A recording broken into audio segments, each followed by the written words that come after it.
जय हिंद friends, welcome to my YouTube channel. आज हम पढ़ेंगे addition, multiplication, subtraction and division of rational numbers. Then let's start. तो सबसे पहले हम कोई भी दो नंबर सपोज कर लेंगे, जैसे कि 3/5 प्लस 2/3। ये दोनों रैशनल नंबर्स क्योंकि दोनों 3/3 फॉर्म में है। तो अब 2/3 प्लस 3/5। तो सबसे पहले इनके एडिशन में हमें ये बात ध्यान रखनी होगी कि इनका जो डिनोमिनेटर है वो हमेशा सेम होना चाहिए, तभी जाके ऊपर के दो नंबर डायरेक्टली ऐड हो सकते हैं। इसलिए सबसे पहले हम यहाँ पे डिनोमिनेटर को कॉमन बनाएंगे। तो इसके लिए हम क्या करेंगे, हम इसका एलसीएम लेंगे। तो 3 और 5 का एलसीएम होगा, एलसीएम ऑफ 3 एंड 5 इज 15। तो 15 करेंगे तो इधर भी 5 से मल्टीप्लाई करेंगे और इधर 3 से मल्टीप्लाई करेंगे, तो ऊपर भी 5 से और इधर भी 3 से। तो क्या होगा, 2 5 जा 10 प्लस 3 3 9 अपॉन 15/15। तो इसका आंसर क्या होगा, 19/15। यानी कि अगर हमें कोई भी दो नंबर्स को एडिशन करना हो जो रैशनल नंबर्स हो, तो सबसे पहले हमें उनके डिनोमिनेटर को सेम बनाना पड़ेगा। अगर दो अलग अलग डिनोमिनेटर्स है तो ऊपर के नंबर को न्यूमरेटर को हम डायरेक्टली ऐड नहीं कर सकते। इसलिए सबसे पहले हम यहाँ पे डिनोमिनेटर को सेम बनाएंगे। तो उसके लिए हम क्या करेंगे, हम एलसीएम लेंगे। तब हम दूसरा एग्जांपल से समझते हैं, जैसे कि एग्जांपल नंबर 1। अब सेकंड एग्जांपल, दूसरा एग्जांपल हुआ जैसे कि 19/50 प्लस 4/5। यहाँ हम देख सकते हैं कि जैसे डिनोमिनेटर इधर 50 है और इधर 5 है। तो सबसे पहले हम क्या करेंगे, सबसे पहले हम यहाँ पे डिनोमिनेटर को सेम बनाएंगे। तो उसके लिए हम डिनोमिनेटर को सेम बनाने के लिए इन दोनों का एलसीएम होगा 50। LCM of 5 and 50 is 50। तो सबसे पहले 19/50, तो यानी कि इसको तो किसी से मल्टीप्लाई करने की जरूरत नहीं है, ये तो सेम है। तो इधर हम लिखेंगे 19/50, लेकिन इधर हमें इसको 10 से मल्टीप्लाई करना होगा। इसके अगर हम डिनोमिनेटर को भी 10 से मल्टीप्लाई करेंगे तो न्यूमरेटर को भी करना पड़ेगा। तो इसलिए लिखेंगे 4 × 10 अपॉन 5 × 10। तो इसका आंसर क्या होगा, 19/50 प्लस 40/50। तो इसका आंसर क्या होगा, 40 प्लस 19। बाद में आप इसे डायरेक्टली न्यूमरेटर का कर सकते हैं, डायरेक्टली ऐड कर देने का। 40 प्लस 19, तो इसका आंसर क्या होगा, 59। और नीचे हम सिर्फ डिनोमिनेटर रखेंगे, इसका आंसर होगा 50। ये हो गया हमारा आंसर। इसीलिए हो गए हमारा रैशनल नंबर में आंसर आ गया। इसका मतलब ये हुआ कि ये भी p/q फॉर्म में है। इसका मतलब कि addition of two rational numbers is always a rational number. और कोई कोई केस ऐसा भी होगा जिसमें वो आएगा रैशनल नंबर के फॉर्म में, लेकिन हम उसको सिंपलीफाई करके होल नंबर या इंटीजर्स के फॉर्म में लिख सकेंगे। जैसे कि इधर हम लिखेंगे, जैसे कि हुआ 2/5 प्लस 6/10। तो देखिए 5 और 10 का एलसीएम क्या होगा, 10 एलसीएम होगा। इन दोनों का एलसीएम इक्वल्स टू 10। तो इधर हम 2 से मल्टीप्लाई करेंगे, 2 × 2 और इधर 5 × 2 प्लस इधर ऐसा का ऐसा ही रहेगा ई वाला नंबर। तो इधर हम लिखेंगे 4/10 प्लस 6/10 इक्वल्स टू 10/10। तो बच्चा मुझे ये बताइए कि 10/10 क्या होगा, 10/10 तो 1 ही होगा। तो इसका आंसर होगा 1। तो एग्जाम में आप ये आंसर लिखिए या ये आंसर लिखिए, आपको मार्क्स पूरे मिलेंगे। लेकिन अगर आप ये लिखते हैं तो आपका आंसर और ज्यादा एक्यूरेट होगा। ठीक है फ्रेंड्स। तो बाद में आप पढ़ेंगे सब्ट्रैक्शन ऑफ रैशनल नंबर्स, पढ़ेंगे सब्ट्रैक्शन ऑफ रैशनल नंबर्स। तो चलिए अब हम इसमें भी एग्जांपल से सीखेंगे। सबसे पहले हम एग्जांपल लेंगे 2/7 माइनस 1/3। तो देखिए सब्ट्रैक्शन की प्रोसीजर तो सेम ही रहेगी, लेकिन जैसे हम एडिशन में इधर बीच में प्लस करते हैं, उसकी जगह हम यहाँ पे माइनस कर देंगे। तो सबसे पहले इधर भी हम एडिशन के जैसे ही सबसे पहले हम एलसीएम कॉमन लेंगे, जिसका एलसीएम 7 और 3 का होगा 21। तो इसके लिए हमें इसे 3 से मल्टीप्लाई करना पड़ेगा और इसे 7 से मल्टीप्लाई करना पड़ेगा। तो 2 × 7 होगा 14 डिवाइडेड बाय 21 माइनस 7/21। तो नीचे डिनोमिनेटर में तो 21 ही रहेगा और ऊपर क्या करेंगे 14 माइनस 7, जिसका आंसर क्या होगा 14 - 7 यानी कि 7/21। ये आ गया आपका आंसर। और अगर आप इसे और आगे सिंपल करना चाहते हैं तो हम इसे डिवाइड कर सकते हैं। 7 डिवाइड 21 क्या होगा? 7 वन जा 7 और नीचे 21, जिसका आंसर होगा 1/3। और इधर था हमारा आंसर 7/21। दोनों आंसर आ गए हमारे। अब ये आंसर भी लिख सकते हैं एग्जाम में, ये भी लिख सकते हैं, लेकिन अगर आप ये लिखेंगे तो आपके लिए और आसान होगी, क्योंकि इससे हमारा आंसर जो होगा बहुत सिंप्लीफाई और छोटा आ जाएगा। तो हम दूसरा एग्जांपल लेते हैं यहाँ पे, जैसे कि 2/3 माइनस 1/7। तो एग्जाम फिर से 2 नंबर है, तो सब फिर से हम हमारे सेम प्रोसीजर रिपीट करेंगे। तो एलसीएम 3 और 7 का होगा 21। तो फिर से 2 into 7 upon 3 into 7 minus 1 into 3 upon 7 into 3। तो 2 7 जा 14 अपॉन 21 माइनस 3 अपॉन 21। अब फिर से स्टेप में लिख देंगे, डिनोमिनेटर में 21 आएगा और ऊपर लिखेंगे 14 माइनस 3। तो इसका आंसर क्या होगा? 11 अपॉन 21। ये आ गया हमारा फाइनल आंसर। तो देखिए, जब भी अगर आप कोई दो रैशनल नंबर्स का सब्ट्रैक्शन करेंगे तो हमें सामने एक और रैशनल नंबर ही मिलेगा। अगर जैसे कि ये देखिए, ये दोनों रैशनल नंबर्स है, तो अगर आप इसका सब्ट्रैक्शन करेंगे तो आपको सामने आंसर भी रैशनल फॉर्म में ही मिलेगा।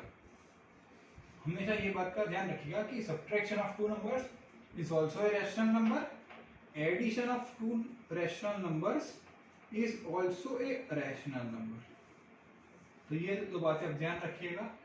तो ये रहा हमारा सब्ट्रैक्शन ऑफ रैशनल नंबर्स। अब आगे हम पढ़ेंगे मल्टीप्लिकेशन ऑफ रैशनल नंबर्स। और पढ़ेंगे मल्टीप्लिकेशन ऑफ रैशनल नंबर्स, इसे भी हम एग्जांपल से सीखेंगे। तो सबसे पहले हम दो नंबर ले लेंगे, 2/9 इंटू 1/7। तो देखिए, जब आप मल्टीप्लिकेशन करते हैं तो इस सबसे इजी कह सकते हैं आप इसे मल्टीप्लिकेशन को, जितने भी ऑपरेशंस है रैशनल नंबर में। क्यों? क्योंकि अगर आप देखिए, जैसे कि ये दो नंबर्स ये 2/9 और 1/7, अगर आप इनको मल्टीप्लाई करना है तो डायरेक्टली कुछ नहीं करना, बस जो न्यूमरेटर है उसको न्यूमरेटर से मल्टीप्लाई कर दीजिए 2 इंटू 1, और जो डिनोमिनेटर है उसे डिनोमिनेटर से मल्टीप्लाई कर दीजिए। तो 9 इंटू 7, इसका आंसर आ गया 2/63। ये रहा आपका आंसर। देखिए, ये मल्टीप्लिकेशन रैशनल नंबर से कोई भी ऑपरेशन सबसे इजी है मल्टीप्लिकेशन। आपको कुछ नहीं करना है, बस न्यूमरेटर को न्यूमरेटर से मल्टीप्लाई कर देना है और डिनोमिनेटर को डिनोमिनेटर से मल्टीप्लाई कर देना है, और बीच में ये डिवीजन के साइन रखनी है, बस। ये आ गया आपका आंसर। अभी हम आगे करेंगे दूसरे एग्जांपल से, 1/9 इंटू 3/7। तो देखिए, जब हम क्या करेंगे, 1 इंटू 3 डिवाइडेड बाय 9 इंटू 7, तो आंसर आएगा 3/63। इसे आपको सिंप्लीफाई करना है तो ऐसे भी लिख सकते हैं 1/21। अगर आप दोनों को 3 से डिवाइड करेंगे तो इसका आंसर होगा 1/21। अब हम एक और एग्जांपल लेंगे, 3/6 इंटू 12/6। तो देखिए, इधर भी डायरेक्टली हम कर देंगे 12 3 36 और नीचे 6 इंटू 6 36। लेकिन 36 पर 36 क्या होगा? 1। तो इसका आंसर तो 1 आ गया। मतलब कि ये जो रैशनल नंबर है इसे हम सिंप्लीफाई करके आ सकता है आपका आंसर, कभी होल नंबर भी आ सकता है, इंटीजर भी आ सकता है। अभी हम नेगेटिव का एग्जांपल लेंगे, नेगेटिव इंटीजर्स का। तो इधर हम लिखेंगे -3/5 इंटू -4/5। तो देखिए, जब भी मल्टीप्लिकेशन में नेगेटिव आता है तो अगर आपको दो नेगेटिव दिए तो डायरेक्टली हम क्या कर देंगे, पॉजिटिव आंसर आ जाएगा। 3 4 जा, और बाद में हमारे प्रोसीजर सेम टू सेम रहेगी जैसे कि पहले करते थे। न्यूमरेटर को मल्टीप्लाई किया और नीचे डिनोमिनेटर को मल्टीप्लाई कर दिया, तो हमारा आंसर क्या आया? 12/25। ये आ गया हमारा आंसर। लेकिन अगर सिर्फ एक ही नंबर नेगेटिव हो, जैसे कि इधर -3/5 इंटू -4/5 था, और इधर हम लेंगे -3/5 इंटू 4/5। देखिए, इधर यहाँ पे सिर्फ एक ही नेगेटिव की साइन है, तो हमको नेगेटिव की साइन को वैसे को वैसे रखेंगे और बाद में हम इसको मल्टीप्लाई करेंगे। तो 3 इंटू 4 अपॉन 5 इंटू 5, 3 4 जा 12 और 5 5 जा 25। ये आ गया आपका आंसर। तो ये बात का खास ध्यान रखिएगा, यहाँ पे मैं अलग से नोट के तौर पे लिखा देता हूँ ऐसे, कि अगर आप दो पॉजिटिव नंबर्स का मल्टीप्लिकेशन होगा तो उसका आंसर भी पॉजिटिव ही आएगा। दो नेगेटिव नंबर्स का मल्टीप्लिकेशन होगा तो भी आंसर पॉजिटिव ही आएगा। लेकिन अगर एक नंबर के पास प्लस की साइन है और दूसरे नंबर के पास नेगेटिव की साइन है तो आंसर नेगेटिव होगा। अगर पहले नंबर के पास नेगेटिव की साइन है, दूसरे के पास पॉजिटिव की साइन है, फिर भी आंसर का नेगेटिव ही रहेगा।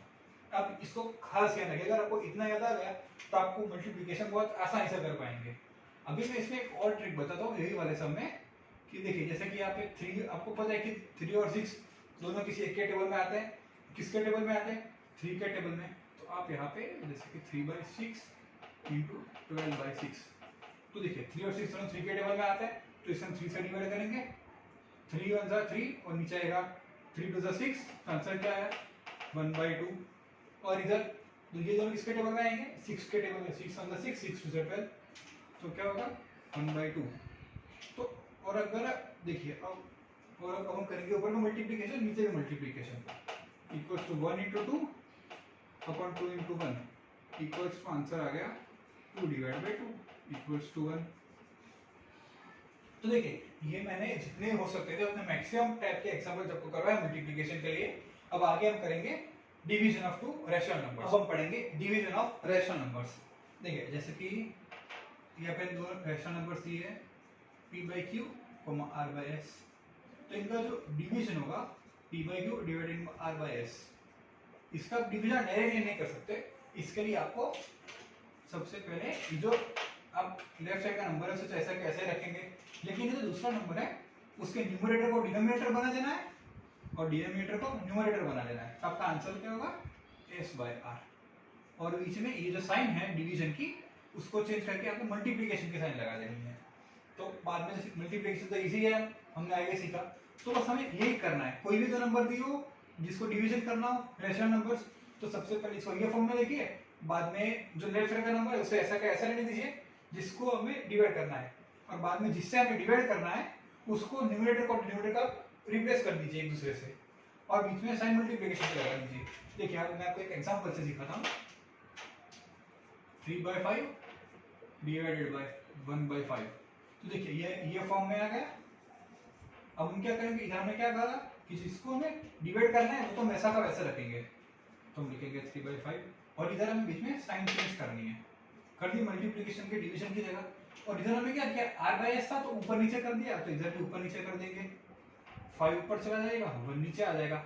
बाद में तो वही हमारे मल्टीप्लिकेशन के प्रोसीजर, 3 5 जा 15 और 5 1 जा 5, 5 1 जा 5 और 5 3 जा 15, तो इसका आंसर होगा 3। देखिए डिवीजन इजी है, बस आपको मल्टीप्लिकेशन से एक स्टेप यहाँ पे ज्यादा करना पड़ेगा, बस ये एक स्टेप। बाकी सेम प्रोसीजर जो मल्टीप्लिकेशन में करते थे वही प्रोसीजर हमें यहाँ पे रिपीट करनी है। अब मैं आपको एक और एग्जांपल सिखाता हूँ यहाँ पे कि 3/7 डिवाइडेड बाय 2/5। तो देखिए हमने क्या कहा था, जिसको डिवाइड करना है उसको वैसा का वैसा रखेंगे, बीच में साइन चेंज और न्यूमरेटर को डिनोमिनेटर, डिनोमिनेटर को न्यूमरेटर बना दिया। तो क्या करेंगे 3 5 जा 15 अपॉन 7 2 जा 14, ये आ गया हमारा आंसर फ्रैक्शनल फॉर्म में, फ्रैक्शनल फॉर्म में हो गया, एकदम इजी है। अब मैं आपको नेगेटिव नंबर्स का डिवीजन और मल्टीप्लिकेशन सिखाता हूँ। देखिए जैसे कि दो नंबर है नेगेटिव, -3/7 डिवाइडेड बाय -2/5। तो अभी हमें कुछ सोचना नहीं है कि माइनस की साइन आ गया, क्या करेंगे हम सबसे पहले इसको जो हमारे प्रोसीजर इसको फॉलो करेंगे। -3/7 इधर को ऊपर नीचे कर देंगे, 5 और 2 इधर माइनस। अब हमने मल्टीप्लिकेशन में क्या सीखा था कि जब भी दो नंबर का मल्टीप्लिकेशन हो जो नेगेटिव हो तो उनका आंसर क्या होगा, पॉजिटिव आ जाएगा। अब साइन तो लिख दी यहाँ से दोनों नंबर की, तो अब बचा क्या 3/7 इंटू 5/2, 3 5 जा 15, 7 2 जा 14, आ गया हमारा आंसर। देखिए आ गए, ये दोनों आंसर सेम ही है। देखिए डिफरेंस क्या है, यहाँ पे भी, यहाँ पे दोनों पॉजिटिव नंबर रैशनल नंबर थे, यहाँ पे दोनों नेगेटिव थे, इसमें आंसर क्या है, दोनों सेम आया। अगर दोनों पॉजिटिव हो तो भी पॉजिटिव आएगा और दोनों नेगेटिव हो तो भी नेगेटिव आएगा। लेकिन अगर मैं यहाँ पे, चलिए मैं इसको पॉजिटिव कर देता हूँ। देखिए इधर -3/7 डिवाइडेड बाय 2/5। तो देखिए हम सबसे पहले क्या करेंगे, साइन को तो वैसे की वैसे रहने देंगे। सबसे पहले हम प्रोसीजर फॉलो करेंगे, -3/7 इंटू 5/2।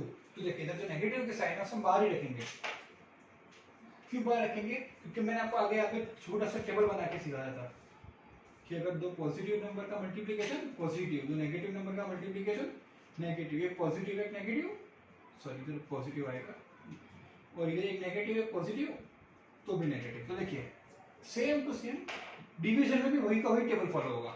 दो पॉजिटिव नंबर का डिवीजन पॉजिटिव, दो नेगेटिव नंबर का डिवीजन पॉजिटिव, एक पॉजिटिव एक नेगेटिव तो नेगेटिव, एक नेगेटिव एक पॉजिटिव तो भी नेगेटिव। तो देखिए इधर एक नंबर नेगेटिव है तो नेगेटिव रहेगा, और 3 5 15 और 7 2 14 आ गया। आपको इतना कुछ याद नहीं रखना, बस ये देखना है कि दोनों की साइन सेम है, साइन सेम है तो पॉजिटिव, अगर एक पॉजिटिव है एक नेगेटिव है बस छोड़ दो, और कुछ नहीं सोचना, बस डायरेक्टली यहाँ पे नेगेटिव लगा देना है। तो थैंक यू फ्रेंड्स आज का मेरा ये वीडियो देखने के लिए। अब नेक्स्ट वीडियो में हम आगे की एक्सरसाइज सॉल्व करेंगे। Thank you.